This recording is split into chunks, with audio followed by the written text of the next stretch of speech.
하나님 말씀 함께 보겠습니다. 신약 빌립보서 1장 6절로 8절까지의 말씀입니다. 제가 가진 성경으로 신약 317페이지입니다. 다 찾으셨으면 한 목소리로 함께 있습니다. 시작. 너희 안에서 착한 일을 시작하신 이가 그리스도 예수의 날까지 이루실 줄을 우리는 확신하노라.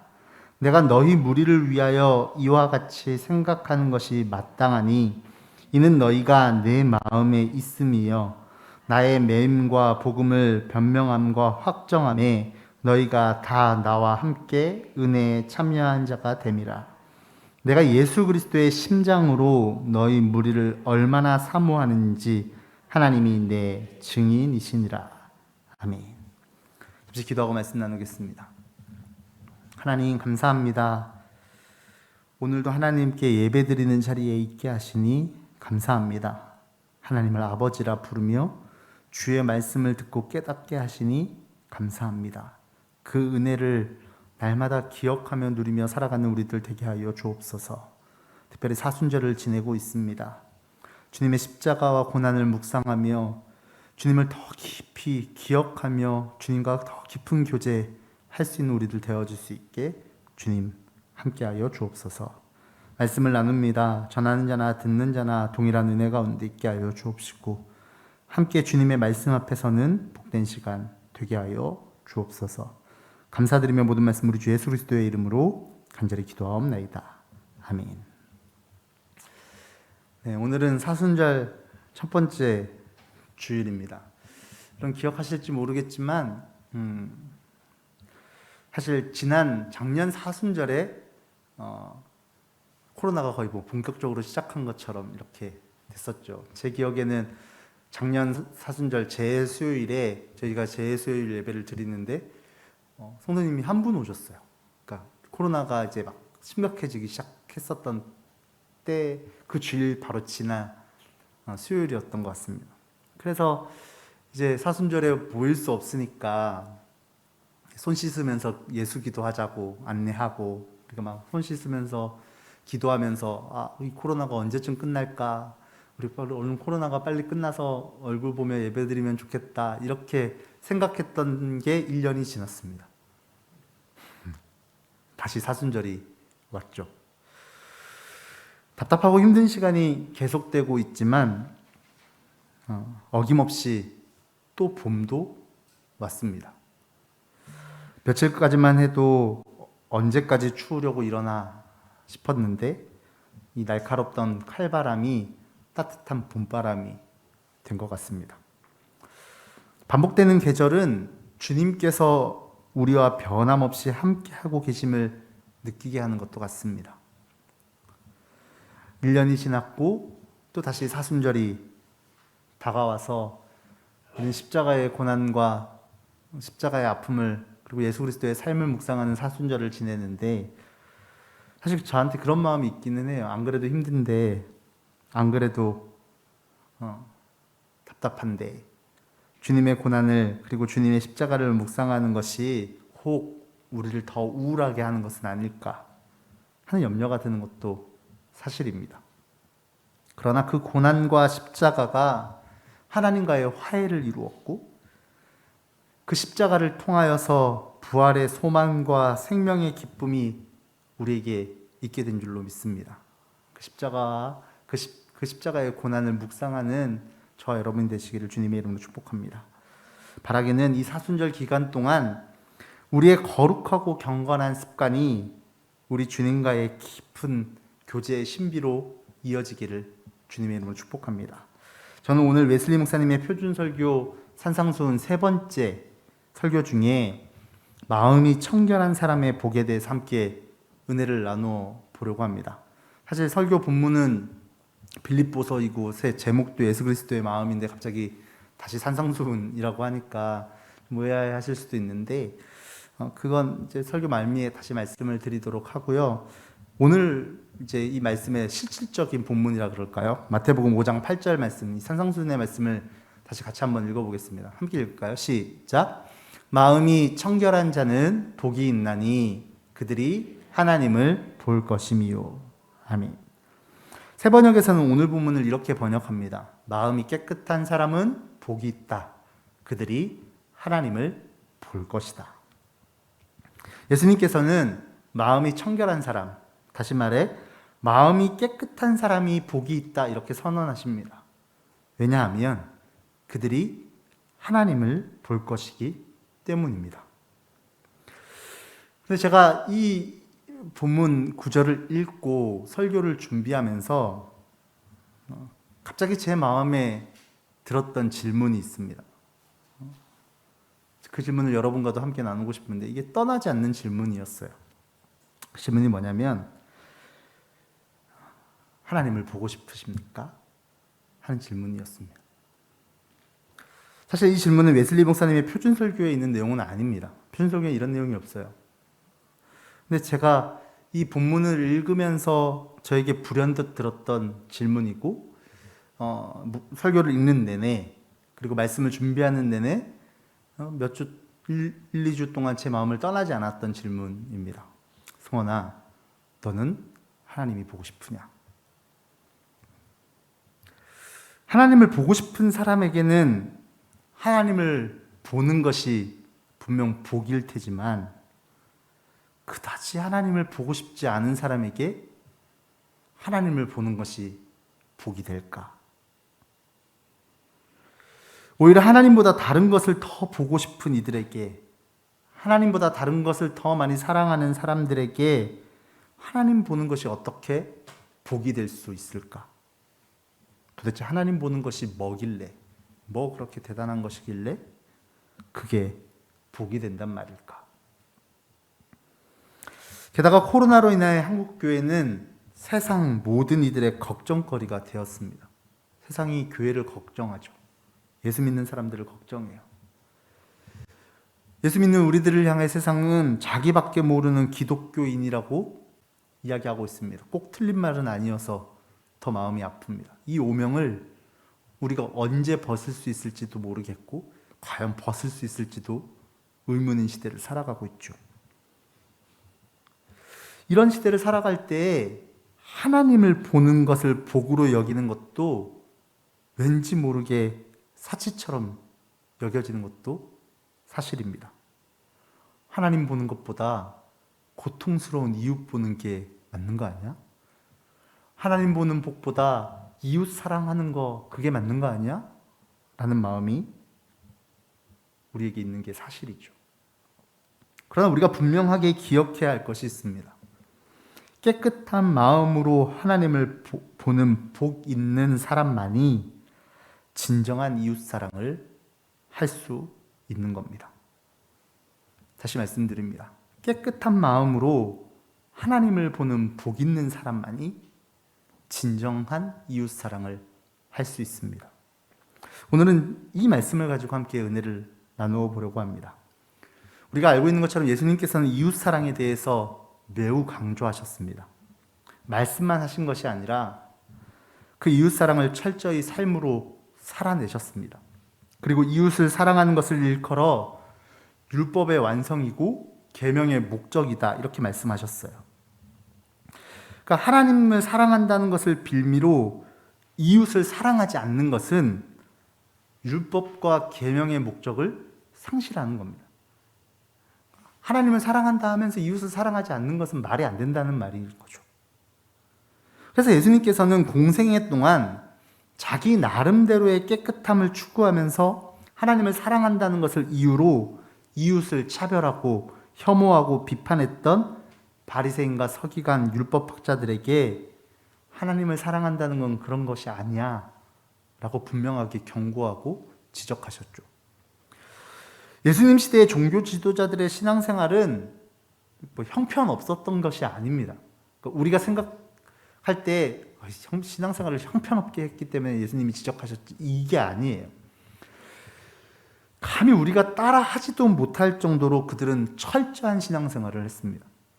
이들은 율법을 지키기 위해서 율법을 잘 지켜야지로 끝난 게 아니라 율법을 잘 지키기 위한 규례를 정했어요. 율법을 어기지 않으려고 또 규례를 만든 거예요. 이 율법을 지키기 위해서는 이런 법을 지켜야 된다. 대단한 사람들이었습니다. 우리가 감히 따라할 수 없는 사람들. 그러나 예수님께서는 분명하게 말씀하십니다. 진정한 이웃사랑이 없다면 우리의 소유, 우리의 행위, 우리가 견뎌내는 모든 고난이 하나님 보시기에 무가치하다는 겁니다. 그러나 중요한 것이 있는데, 진정한 이웃사랑은 본질상 하나님에 대한 사랑으로부터만 흘러나온다는 거예요. 그러니까 이웃사랑이 없는 모든 행위는 다 무가치한데, 그 이웃사랑이 하나님 사랑에서 비롯된다는 겁니다. 내가 진정한 이웃사랑을 실천하지 못하고 있다면, 그래도 내가 이웃을 사랑하지는 못하지만 내가 그래도 하나님은 진짜 사랑하지 라고 감히 말할 수 없다는 거죠. 반대로 하나님을 사랑하는 건 내가 잘 모르지만 내가 눈에 보이는 이웃을 사랑하는 건 좀 쉽지 않을까? 이웃을 사랑해야지 라고 말하는 것도 불가능하다는 거예요. 왜냐하면 우리가 보기에 이웃사랑이라고 해서 다 진정한 이웃사랑이 아니기 때문입니다. 여러분, 우리는 이웃사랑의 가면을 쓴 자기사랑의 모습을 너무 쉽게 보기 때문이에요. 여러분, 누군가가 갑자기 아무 이유도 없이 너무 잘해주는 거예요. 아무 이유도 없이. 그럼 여러분 어떤 마음이 드십니까? 참 고맙다 이런 마음이 드세요? 아니면 도대체 무슨 속셈이지 이런 마음이 드세요? 도대체 무슨 속셈이지 이런 마음이 들잖아요. 이 속셈이라는 말에 우리가 가지고 있는 그 거짓된 이웃사랑의 모습이 잘 드러나고 있는 것 같아요. 겉으로는 눈에 보이기에는 이웃사랑인 듯 포장을 하고 있지만 속으로는 다른 셈법을 가진 거짓 이웃사랑이 우리가 사는 세상에 너무나도 많다는 겁니다. 그래서 우리는 누군가의 환대를 환대 그대로 받지 못하고 누군가에게 있는 그대로의 환대를 하지도 잘 못하는 거예요. 웨슬리 목사님은 분명하게 이야기합니다. 율법의 완성이고 계명의 목적이 되는 진정한 이웃사랑은 하나님에 대한 사랑으로부터만 흘러나옵니다. 출처가 그렇지 않을 경우 이웃사랑이란 그 자체로 무가치합니다. 따라서 우리의 이웃사랑이 바른 기초 위에 하나님을 향한 사랑 위에 세워져 있는지 살펴보아야 할 거예요. 그렇다면 질문은 다시 되돌아옵니다. 여러분은 하나님이 보고 싶으십니까? 질문을 조금 바꾸면 여러분은 정말 하나님을 사랑하십니까? 솔직히 이 질문에 대해 늘 예라고 답하기가 쉽지 않습니다. 내 마음에 나도 모르는 것들이 너무 많죠. 하나님을 향한 사랑이 지속적이지 않을 때가 너무 많습니다. 하나님보다 더 내 마음을 가득 채운 무언가가 있을 때가 많기 때문이죠. 우리는 솔직하게 하나님을 사랑하는 건 맞는데 다른 것도 많이 사랑합니다. 그렇다면 우리는 어떻게 하나님을 사랑하는 것을 지속할 수 있을까? 예수님은 그에 대한 대답으로 마음이 깨끗한 사람을 말씀하십니다. 우리는 하나님을 사랑한다고 쉽게 고백하지만 우리의 하나님 사랑이 우리를 먼저 사랑하신 그 하나님의 사랑 위에, 그리고 우리를 향하신 그분의 사랑을 보고 알고 더 깊이 사랑할 수 있는 그 깨끗한 마음 위에 세워져 있는지 살펴보아야 합니다. 그냥 입술로만 하나님을 사랑합니다 라고 고백하는 것에 그치는 것이 아니라 내 하나님 사랑의 이유가 무엇인지, 기초가 어디인지를 살펴보아야 된다는 거예요. 그렇다면 마음이 깨끗한 사람이란 어떤 사람일까? 하나님의 은혜로 주어지는 가난한 마음으로 교만으로부터 정결하게 된 사람입니다. 우리 가난한 사람 들어서 알고 있죠. 또한 온유함으로 분노와 모든 불친절함과 격한 감정으로부터 정결하게 된 사람입니다. 또한 의에 대한 굶주림과 목마름으로 하나님을 기쁘시게 하고 사랑하려는 마음의 소원 이외에 다른 일체의 욕망으로부터 정결하게 된 사람입니다. 한마디로 하나님을 마음과 혼과 생각과 힘을 다해 사랑하는 사람입니다. 사랑하는 성도 여러분, 하나님을 사랑하십니까? 대답하기가 더 어렵죠. 점점 더 어려워요. 하나님을 사랑한다고 말하기가. 그래서 마음이 깨끗한 사람은 그 하나님을 사랑하는 것이 무게를 알기에 마음이 깨끗한 것을 위해 분명하게 결단합니다. 그래서 우리가 알고 있는 무시무시한 말씀을 함께 보려고 해요. 마태복음 5장 29절 말씀 보시면 내 오른 눈이 너로 하여금 죄를 짓게 하거든 빼서 내버려라. 신체의 한 부분을 잃는 것이 온 몸이 지옥에 던져지는 것보다 더 낫다. 정말 무시무시한 말씀이죠. 그 다음 절은 더 무시무시합니다. 또 내 오른손이 너로 하여금 죄를 짓게 하거든 찍어서 내버려라. 신체의 한 부분을 잃는 것이 온몸이 지옥에 던져지는 것보다 더 낫다. 마음이 깨끗한 사람이란 오른 눈, 오른손과 같이 내게 소중한 무엇일지라도 하나님과의 깊은 교제를 방해하는 것이라면 빼버리고 잘라내는 사람입니다. 그것이 더 나은 줄 아는 사람이에요. 분명 오른 눈을 빼버리는 것, 오른손을 잘라버리는 일은 어마어마한 고통을 수반합니다. 그렇게 나에게 소중한 것을 떼어내는 것 쉬운 일 아니에요. 내가 하나님을 섬기는데 방해가 되는 것이라 여겨 잘라내는 결단은 결코 쉽지 않습니다. 마치 오른 눈을 빼고 마치 오른팔을 잘라내는 것과 같은 고통을 수반합니다. 그러나 아무리 내가 중요하게 여기고 아무리 내게 가장 필요한 것이라고 여길지언정 그것이 주님과의 교제, 주님과의 깊은 사귐에 방해가 된다면, 내 마음을 혼란스럽게 하고 어지럽히는 것이라면, 내가 주님께 나아가는 일에 걸림돌이 되는 것이라면 단호하게 끊어내는 사람, 그 사람이 깨끗한 사람, 마음이 깨끗한 사람이라는 겁니다. 왜냐하면 마음이 깨끗한 사람은 하나님을 보는 복을 받기 때문입니다. 그러니 하나님을 보는 것, 하나님을 사랑하는 것이 어떤 복인지 아는 이만이 마음을 깨끗하게 하는 결단을 할 수 있는 거예요. 안 그러고 싶은데 어떻게 그런 결단을 하겠어요? 안 보고 싶은데. 그래서 우리는 금식을 하고 기도를 하고 말씀을 통해 주님의 뜻을 구하며 나아가는 겁니다. 여러분, 우리가 기도하고 금식하고 말씀 묵상하는 것은 내게 필요한 무언가를 하나님께 달라고 하는 시간이 아닙니다. 오히려 주님과의 깊은 교제를 방해하는, 내 마음에 덕지덕지 붙어서 내 눈과 마음을 더럽히고 분주하게 만드는 모든 것들을 주님의 은총으로 깨끗하게 하는 시간인 거예요. 주님과의 깊은 교제가 되는 시간인 겁니다. 사랑하는 성도 여러분, 그렇게 깨끗한 마음을 가진 사람은 언제나 어디에나 계시는 하나님을 봅니다. 만물을 통해 함께 하시는 하나님을 보는 복을 누립니다. 그래서 이 땅 가운데 주님이 함께 계시는 것을 느끼며 보며 그 주님과 함께 동행하는 복을 누리는 거예요.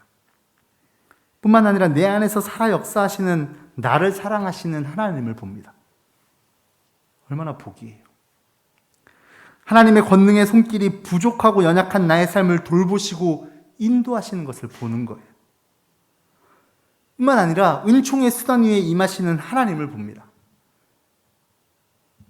예배를 드릴 때, 은밀한 골방에서 기도할 때, 하나님의 말씀을 묵상할 때, 성찬을 받을 때 거기 함께 계시는 주님을 보고 만나는 겁니다. 그 복을 누리는 거예요.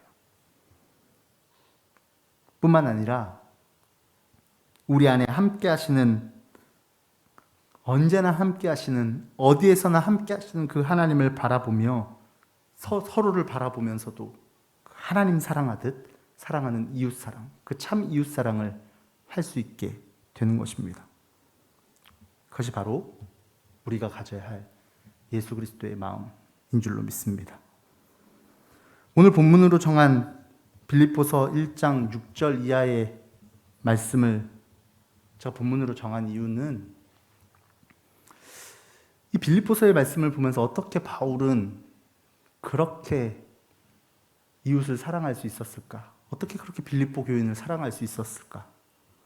감옥에 갇힌 바울이 감옥 밖에 있는 교인들에게 어떻게 그런 마음으로 그들을 대하고 그들에게 편지를 쓰고 그들을 위하여 울며 그들을 위하여 기도할 수 있었을까? 빌립보서는 제가 참 사랑하는 성경인데 읽을 때마다 그런 마음이 드는 거예요. 저는 그 답이 8절의 시작 부분에 있다고 생각했습니다. 8절을 보시면 내가 그리스도 예수의 심정으로 여러분 모두를 얼마나 그리워하고 있는지는 하나님께서 증언하여 주십니다. 그랬습니다. 개역 성경에는 예수 그리스도의 심장으로 이렇게 번역하고 있죠. 그리고 그 다음 절 이어서 보시면 내가 기도하는 것은 여러분의 사랑이 지식과 모든 통찰력으로 더욱더 풍성하게 되어서 여러분이 가장 좋은 것이 무엇인가를 분별할 줄 알게 되는 것입니다. 그리하여 여러분이 그리스도의 날까지 순결하고 흠이 없이 지내며 예수 그리스도께서 주시는 의의 열매로 가득 차서 하나님께 영광과 찬양을 드리게 되기를 나는 기도합니다. 그렇게 바울이 기도하고 있는 거죠. 예수 그리스도의 마음으로 사는 사람, 마음이 깨끗한 사람은 감옥에서도 하나님을 보는 겁니다. 어떠한 환경 중에서도 하나님을 볼 수 있는 거예요. 그러니 어떠한 환경도 어떠한 조건도 하나님께 나아가는 그것을 막을 수가 없는 겁니다.